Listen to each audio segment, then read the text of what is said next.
And that's the basis of, I'm concluding now, that's the basis of critical systems practice.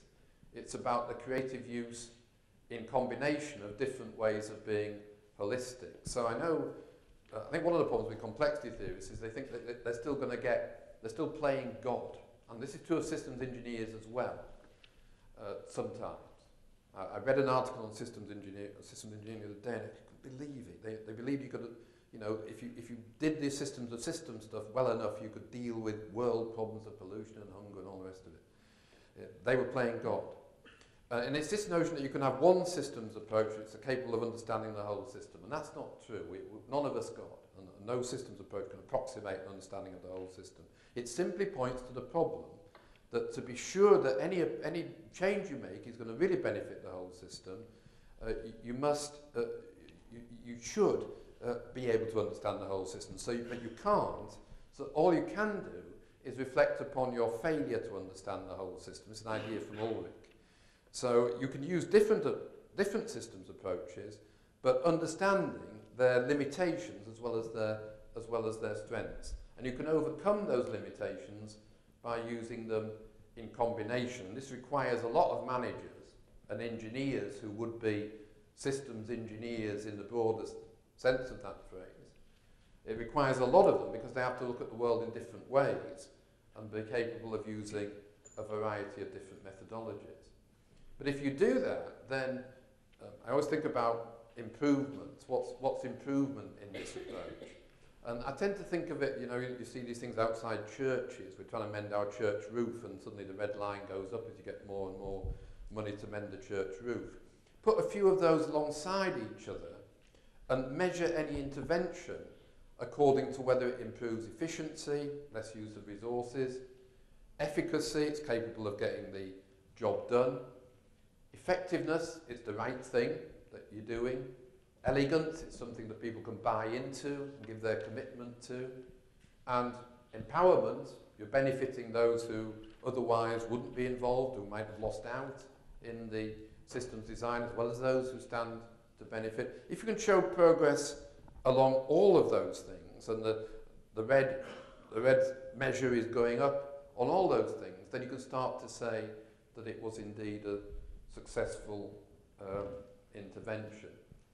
And this sort of involves a process. It involves looking at problem situations creatively, not being hidebound by particular assumptions about their nature, not being governed by one type of thinking which you're not making explicit, not being governed by a default to a machine form of thinking.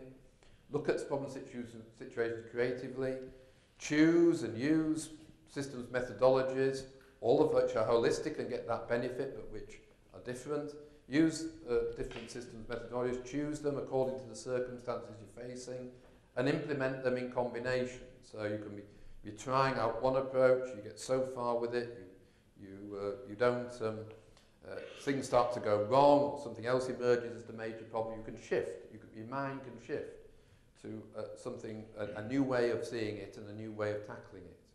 And the book that Mike kindly mentioned at the beginning, this System Thinking Creative Holism, it ends with this notion of the holistic doctor, which is an analogy which I still like, which is what I'd like to think a systems engineer of the broadest possible persuasion might be like as well. It's a doctor, and you go to that person and you've got stomach pains, and the doctor's likely to think immediately of some sort of cause-effect remedy. Is this person overindulged at Christmas, or is this person had too much to drink the night before? I'll probably send you off with with some paracetamol or something, and go, rest a bit and take this. But if you reappear at the doctor in 3 weeks' time, and you say, continue to take these paracetamol and it's not gone away, you'd hope the doctor would dig deeper, go to the more structural level, if you like, and would send you for some tests, some x-rays or body scans to see if there was something there that shouldn't be there, or something missing that should be there. And dig deep at that structural level to see if that's giving rise to some sort of effect. But some people, how many time you send them to the doctor and how many tests you give them, they come back again. These are the bane of doctors, of course. You know, oh God, it's back to the surgery again. And the doctor starts to gather that it's more than just a physiological problem, it's a potential psychological problem. Perhaps it's the way this individual is looking at the world and perceiving the world. There's nothing physiologically wrong, but we need this person to think more optimistically about the various aspects of their life. So you send them to positive cognitive behavioural therapy or whatever, or tell them to go and get a different set of hobbies. And, you're dealing with them at the view of the world level. And in the worst case, perhaps you find bruises on the person and you realise that somehow they're continuing to live in a damaging relationship when they're being physically abused. And what I put to you is that if you go to a doctor, that's the kind of doctor you'd like, who's capable of looking at you as a problem situation from these variety of worldviews and angles, but also has treatments available which are appropriate to them, and will, skillfully try these different treatments until they find one which matches your set of circumstances. And the good systems person, the critical systems person, or the creative holism person in tackling management problems, or border problems, environmental problems, social problems, like the well-informed systems engineer, will similarly take different views of the problem situation they're facing and have at their disposal a variety of different systems approaches, privileging different perspectives on the world, which can operationalise those different perspectives, and beyond that can be used in combination to gradually bring about improvement in the system of concern, so that all these indicators of efficiency, efficacy, effectiveness, elegance and empowerment all go up together.